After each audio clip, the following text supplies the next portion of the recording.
Ma'am, the visitors' lounge and the family support center are back down the main concourse.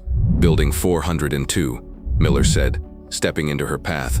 He made his voice patient, helpful, the kind one uses for a pleasantly confused elderly person who has wandered off course.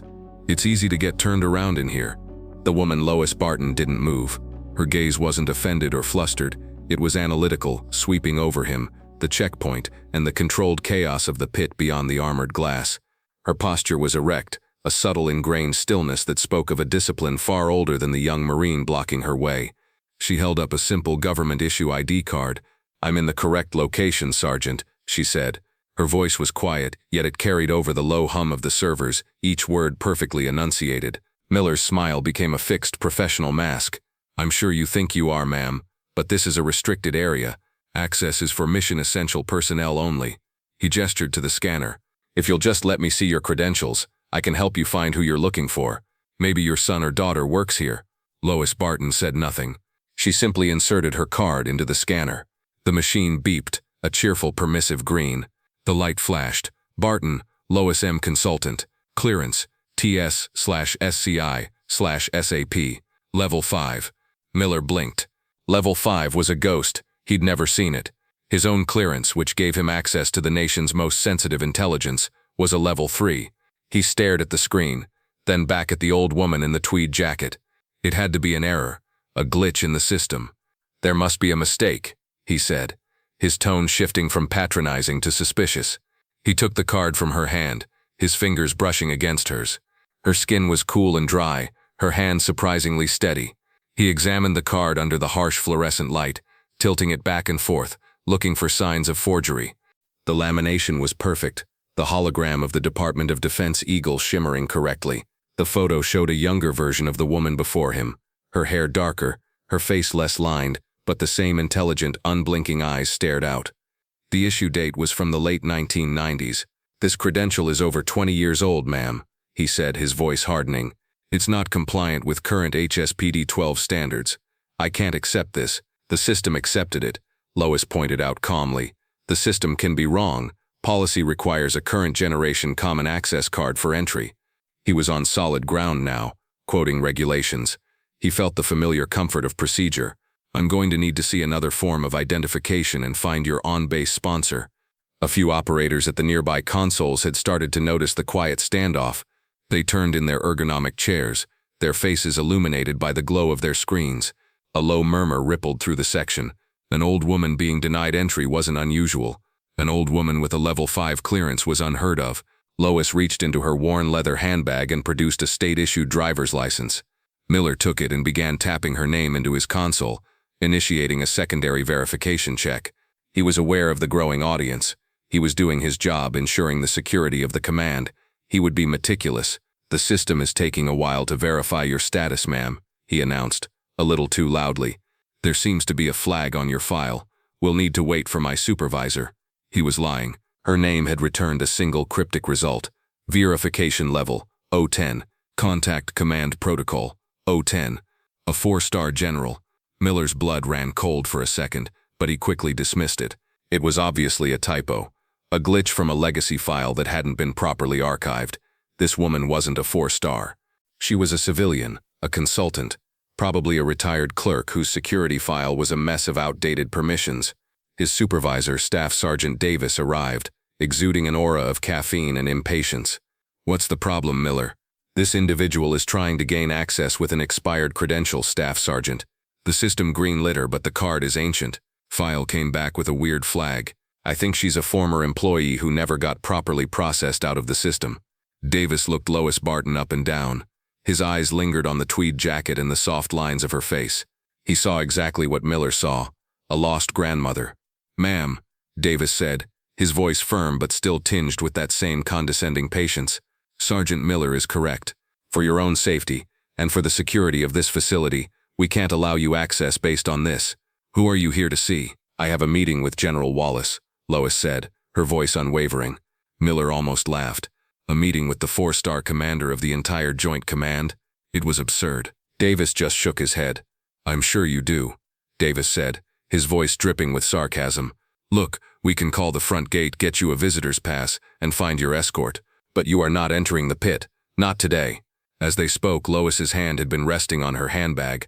Her fingers toyed with a small metallic object pinned to the lapel of her jacket. It was a tiny, unassuming pin, its silver finish worn and tarnished with age. It depicted a stylized globe crossed by a lightning bolt and a key. It was meaningless to Miller and Davis, just another piece of old jewelry. The pin's tarnished surface caught the light, and for a fleeting moment, the sterile, air-conditioned chill of the GOC vanished, replaced by the searing heat of a desert sun.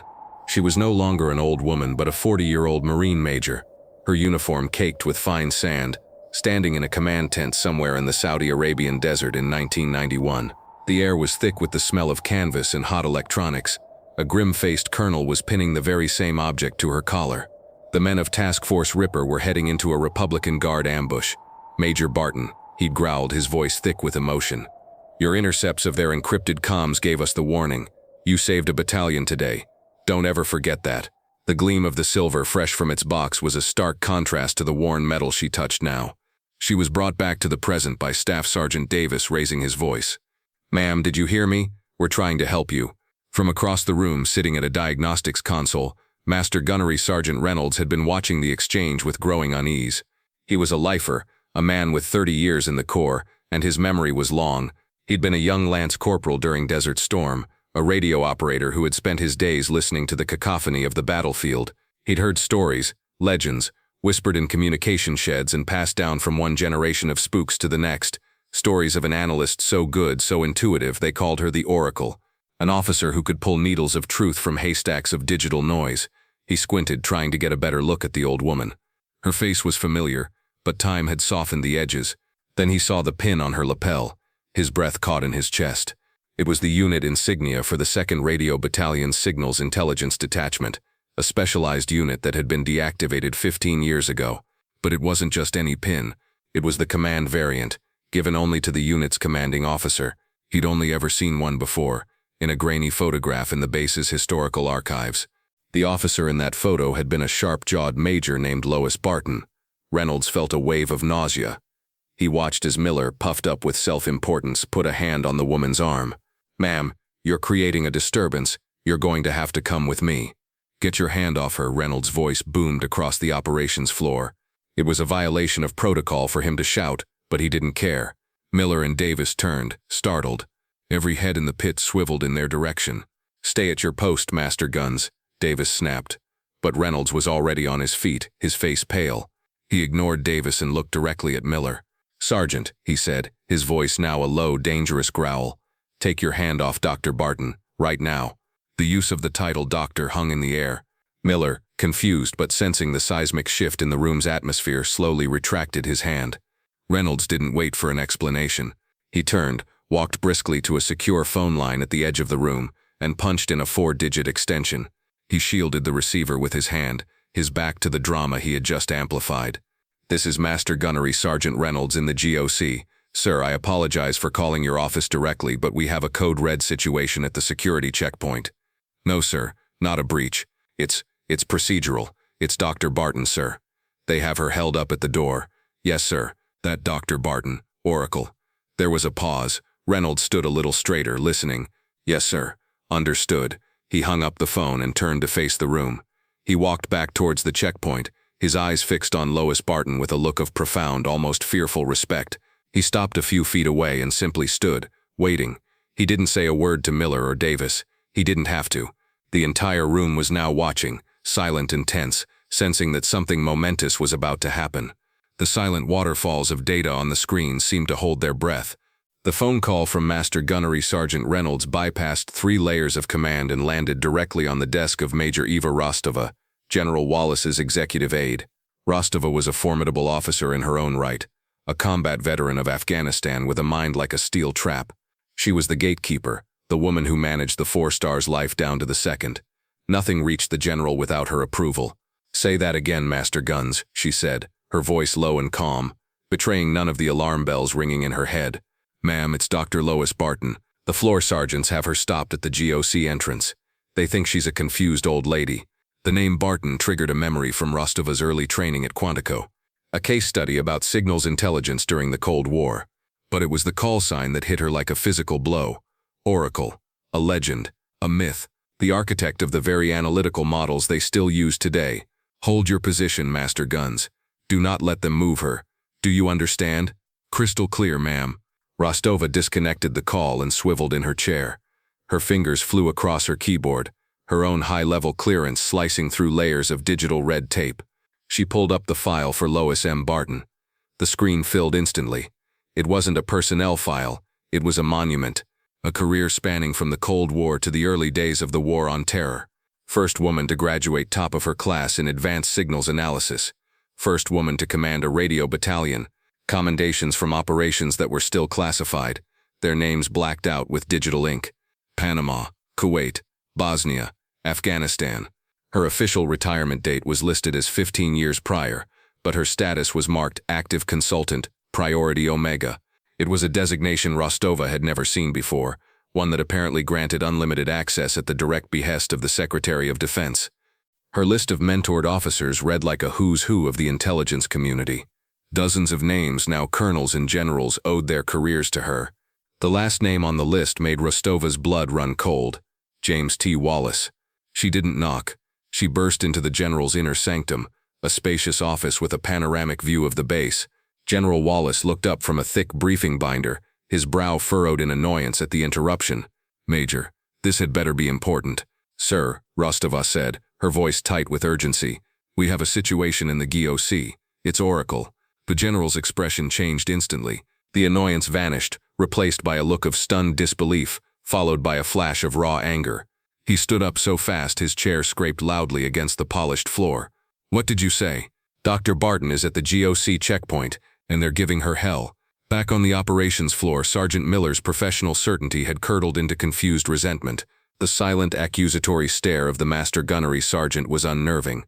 He felt the need to re-establish his authority. He fell back on the unassailable logic of the rulebook. "Ma'am," he said, his voice strained and formal, "regardless of whatever this is, your identification is not valid for entry. It constitutes a security violation. Now, I've tried to be patient, but your refusal to cooperate is escalating this situation. You are claiming to have a meeting with the commanding general, a claim we cannot verify, while presenting fraudulent credentials. At this point, I am required to detain you for questioning by the military police." He looked at Staff Sergeant Davis for support. Davis, looking unnerved by the master gunnery sergeant's behavior, gave a hesitant nod. This was the final, irrevocable step. It was an accusation of espionage, essentially, an act of professional self-immolation, though he didn't know it yet. "This is your last chance to cooperate," Miller said, reaching for his radio. "I am calling for an escort to have you removed from this facility." It was at that exact moment that the main doors to the GOC hissed open. The sudden silence was absolute. The low hum of the servers and ventilation systems seemed to die away. Every operator, every officer, every NCO in the vast room froze, their eyes locked on the entrance. General James T. Wallace strode into the room. He was in his Service Alpha uniform, the forest green jacket perfectly tailored, his chest a solid block of brightly colored ribbons, 4 silver stars gleaming on each collar. He moved with an explosive purpose that radiated pure, unadulterated command authority. Flanked by Major Rostova and 2 colonels, he didn't look at the screens, he didn't look at the section chiefs who were scrambling to their feet. He looked at one person, and one person only. He walked directly toward the security checkpoint, his polished shoes clicking sharply on the polished concrete floor. His eyes, the color of chipped slate, were fixed on Lois Barton. He passed Sergeant Miller and Staff Sergeant Davis, as if they were pieces of furniture. He stopped 2 feet in front of Lois. For a moment he just looked at her, and his hard, weathered face softened with an expression of profound respect and genuine affection. Then, in the dead silent heart of the most advanced military operations center on the planet, the 4-star general brought his heels together with a crack that echoed through the room. He raised his right hand in a salute so sharp, so precise, it could have cut glass. It was a gesture of ultimate respect, an honor guard salute, held with unwavering stillness. "Dr. Barton," his voice, a baritone accustomed to commanding armies, was filled with a sincerity that stunned the room into complete submission. "It is an absolute honor to have you back in the pit." "Ma'am," he held the salute, his eyes locked on hers. Lois Barton, the old woman in the red tweed jacket, simply gave him a small, warm smile and a slight nod. Only then did the general drop his hand. He turned, his gaze sweeping over the frozen figures of Miller and Davis, and then across the entire silent room. The warmth in his eyes was gone. replaced by a glacial fury. For the benefit of those in this room who are too young to know their own history, the general began, his voice dangerously quiet but carrying to every corner of the amphitheater. Allow me to introduce you to a living legend. He gestured towards Lois. This is Dr. Lois Barton, and the only reason this command center exists in its current form is because she, and a handful of others like her, invented the very doctrines of signals intelligence we now take for granted. She wasn't just on the front lines of the Cold War, she was the front line. He took a step towards the assembled crowd. When I was a young lieutenant in Panama, my platoon was spared from walking into a cartel ambush because then Captain Barton's team broke a supposedly unbreakable code. In Desert Storm, she pioneered the analytical techniques that allowed us to map the Iraqi Republican Guard's entire communication network. We called her the Oracle for a reason. Her insights saved hundreds, if not thousands, of lives. He turned his head slowly, his eyes finding Sergeant Miller, who looked as if he was about to faint. She wrote the book on ethical intelligence gathering. She trained the first generation of cyber warfare specialists. She served in combat zones when the official policy said women weren't allowed, and she did it better than any man next to her. She has forgotten more about the security of this nation than any of you will ever learn. That expired ID card you hold in your hand, Sergeant, has more operational history associated with it than the combined service records of everyone in this room. The weight of his words settled over the pit.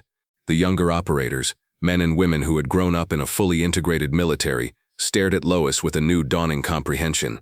They were not looking at a lost old woman. They were standing in the presence of a founder, a pioneer who had kicked down the doors that allowed them to walk through. General Wallace now stood directly in front of Miller and Davis. Your job is to enforce standards and ensure security, he said, his voice dropping to a low, menacing growl. But you let your eyes deceive you. You saw gray hair and a tweed jacket, and you made an assumption. You failed to verify. You failed to listen. You failed to see the truth right in front of your face. Your bias, Sergeant, is a greater threat to the security of this facility than any forged ID card. Lois Barton stepped forward slightly. General, she said softly. Wallace immediately turned to her, his demeanor softening again. Lois, I am so sorry. It's not your apology to give, James, she said. She looked at the two stricken-faced sergeants. Her expression was not one of triumph or anger, but of a teacher addressing a difficult but promising student. Sergeants, the general is correct that you made an error in judgment, but let this be a lesson. Don't soften standards, ever. The standards are what keep us all safe, but you must apply them fairly, to everyone, regardless of their age, their gender, or the clothes they wear. She paused, her eyes meeting Miller's. Experience doesn't expire with youth, Sergeant. Gray hair doesn't mean a person is soft.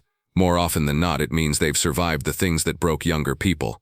As she spoke of survival, another memory, sharp and cold, surfaced.